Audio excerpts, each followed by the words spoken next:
एक गांव में सोमनाथ नाम का एक किसान रहता था। वो बहुत गरीब था और लोगों के खेतों में काम करके अपने परिवार का गुजारा कर रहा था। उसके परिवार में उसकी पत्नी शीला और उसकी बेटी नेहा थी। शीला एक बहुत ही झगड़ालू औरत थी। वो हर समय सोमनाथ को और अधिक पैसे कमाने के लिए सुनाती रहती थी।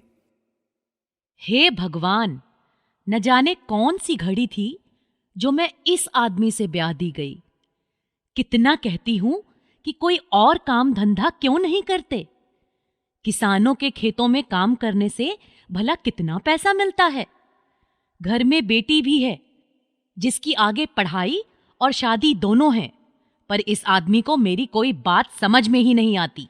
क्यों सुबह सुबह सुनाने के लिए उठ जाती हो? इससे तो अच्छा हो कि तुम सोती रहो और मैं सारे घर का काम करके खेतों में चला जाऊं। मुझे तुम्हारी बकबक सुनना बिल्कुल भी अच्छा नहीं लगता। मैं अपना काम पूरी ईमानदारी से करता हूं और मुझे भगवान पर भरोसा है, किसी दिन वो मेरी तरफ जरूर देखेगा। हाँ हाँ, क्यों नहीं। जिस दिन देखेगा उस दिन देखेगा, लेकिन अभी क्या होगा। कल ही स्कूल की टीचर ने नेहा से कहा है कि स्कूल में आकर फीस जमा कराओ, और तुम हो कि पिछले 3 महीने से बच्ची की फीस तक जमा नहीं कराई। खुद तो कभी स्कूल जाते नहीं हो, और जब मैं जाती हूँ तो टीचर सिर्फ मुझे शिकायत ही करती रहती है। हे भगवान, आज की सुबह कैसी है समझ में नहीं आ रहा। पूरा दिन कैसे निकलेगा। तुम्हें जो करना है शीला तुम करो। मैं अपने काम पर जा रहा हूं और भगवान के लिए हाथ जोड़ता हूं, काम पर जाने से पहले इतनी बातें मत सुनाया करो। सोमनाथ अपने काम पर निकल जाता है और शीला बड़बड़ करते हुए घर का काम खत्म करने लगती है। क्या रे सोमनाथ, कहा था ना मैंने कल तुझसे कि सुबह 6 बजे खेतों पर आ जाना। बिजली तेरे टाइम से नहीं आती, और अगर मुझे खुद ही खेतों में आकर पानी चलाना पड़ेगा तो फिर मैं तुझे पैसे क्यों दूं? पता? माफ करना भैया, आज थोड़ा लेट हो गया हूं। अब आप आराम से घर जाओ, मैं खेतों में पानी दे दूंगा। ये लो पकड़ो फावड़ा, और आइंदा कभी इतनी देरी हुई तो अगले दिन से काम पर आने की जरूरत नहीं है। सोमनाथ फावड़ा लेकर जहां जहां से पानी की निकासी नहीं हो रही थी वहां से मिट्टी को हटाने लगता है। मिट्टी को हटाते हटाते वो काफी आगे तक निकल जाता है और पानी का बहाव सारे खेत में हो जाता है। तभी वो एक जगह फावड़ा मारता है। वहां पर एक मेढक और मेढकी बैठे थे। हमारे घर को मत तोड़ो। सोमनाथ इधर उधर देखता है। उसे आवाज सुनाई देती है, लेकिन कोई दिखाई नहीं देता। तब मेढक बोलता है, यहां यहां देखो सोमनाथ, नीचे नीचे, मैं मेढक बोल रहा हूं। अरे वाह, बोलने वाला मेढक। यहां हमारे छोटे छोटे बच्चे हैं, इनको परेशान मत करो, पानी के बहाव को यहां से रोक दो। अरे, तुम लोग यहां खेतों में क्या कर रहे हो? तुम्हें तो तालाब में होना चाहिए था। पहले हमारा घर वहीं तालाब के किनारे था, लेकिन गांव के बच्चों ने पत्थर मार मार कर मेरे बच्चों को मार डाला। तब हमने अपना घर बदल लिया। सोमनाथ, यहाँ से पानी के बहाव को रोक दो। उसके बदले मैं तुम्हें एक ऐसी चीज दूंगी कि तुम्हारी जिंदगी बदल जाएगी। सोमनाथ वहां से पानी का बहाव रोक देता है और मेढक के घर को भी अच्छा सा बना देता है। ये देखकर मेढक और मेढकी दोनों बड़े खुश होते हैं। जब सोमनाथ वहां से जाने लगता है तो मेढक उसे रोककर बोलता है, इधर आओ सोमनाथ, तुमने हमारा घर बनाया, हमारे कहने से तुमने पानी के बहाव को रोक दिया। तुम बहुत अच्छे इंसान हो। ये लो, ये हरी मिर्च लो। हरी मिर्च? मैं इस हरी मिर्च का क्या करूंगा? यह कोई ऐसी वैसी हरी मिर्च नहीं है, यह जादुई हरी मिर्च है। इसके बीजों को निकालकर तुम अपने आंगन में लगा लेना, और उनमें से जो पौधे आएंगे और पौधों पर जो मिर्च आएंगी वह सब जादुई होंगी। तुम्हें जिस भी चीज की जरूरत होगी तुम उनको बोल देना, वह तुम्हारी सारी जरूरत पूरी कर देंगी।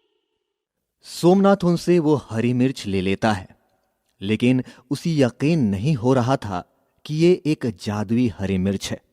वो अपने काम में लग जाता है और हरी मिर्च अपने कुर्ते की जेब में रख लेता है। शाम को सोमनाथ अपने घर जाता है। आ गए तुम? सुबह मैंने इतनी सारी बातें कही, किसी बात पर तुमने गौर किया या नहीं? हे भगवान, किसी टाइम तो इस मुंह को बंद कर लिया करो। घर से निकलता हूं तब बकबक, घर आता हूं तब बकबक। हाँ हाँ, मुझे आज एक बहुत अच्छी चीज मिली है, वो मैं तुम्हें दिखाता हूं। सोमनाथ अपनी जेब में से वो हरी मिर्च निकालकर शीला को दिखाता है।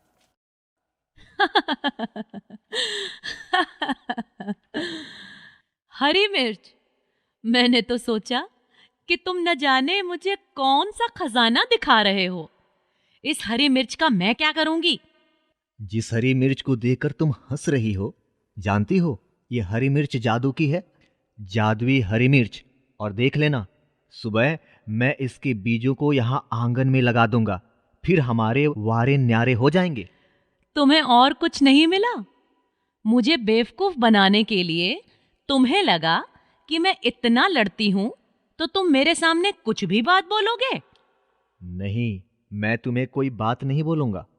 जब ये हरी मिर्च का पौधा लगा दूंगा और इनमें से जो जादुई हरी मिर्च निकलेगी, तब तुम देखना। अगले दिन सुबह सोमनाथ अपने आंगन में उस हरी मिर्च के बीजों को निकालकर बिखेर देता है। छोटी सी क्यारी बड़ी ही प्यारी लग रही थी। नेहा भी अपने पिता की मदद कराती है। पिताजी, जमीन में पौधे निकल आएंगे और तो क्या, बहुत सारी हरी मिर्च लगेगी। हाँ हाँ, बहुत सारी हरी मिर्च। तब मेरी बिटिया को जो भी चीज चाहिए कि बस मुझे बता देना, और देखना कैसे मैं तुम्हारे लिए वो सब चीजें ले आऊंगा। सोमनाथ खेतों में चला जाता है। नेहा स्कूल चली जाती है। 2 दिन बाद उन हरी मिर्च के पौधे बाहर निकल आते हैं और देखते ही देखते बड़े भी हो जाते हैं। सारे पौधे हरी मिर्च से लद जाते हैं। देखो पिताजी, देखो कितनी सारी हरी मिर्च हमारे पौधों पर उगाई है। अरे, उनसे मैंने पूछा तो था ही नहीं कि आखिर इन हरी मिर्च का प्रयोग कैसे करूं कि ये मुझे फल दे। क्या करूं, इन सारी हरी मिर्च को तोड़कर बाजार में बेच दूं या इन हरी मिर्च से ही कुछ मांग लो। यह आप क्या कह रहे हैं पिताजी? भला हरी मिर्च हमारी बातें क्यों सुनेगी? मेरी प्यारी बिटिया, ये हरी मिर्च कोई ऐसी वैसी हरी मिर्च नहीं है, ये तो जादुई हरी मिर्च है। सच में पिताजी? फिर तो सबसे पहले मैं इन हरी मिर्च से कुछ मांगती हूँ। जादुई हरी मिर्च? मेरे बाबा बहुत मेहनत करते हैं, लेकिन फिर भी उनकी इतनी कमाई नहीं हो पाती कि मेरी स्कूल की फीस चली जाए। तो मुझे मेरे स्कूल की फीस दे दो। नेहा और सोमनाथ हरी मिर्च की तरफ देखने लगते हैं। तभी वो देखते हैं कि सब हरी मिर्च पैसों में बदल गई है। ये देखकर दोनों हैरान हो जाते हैं।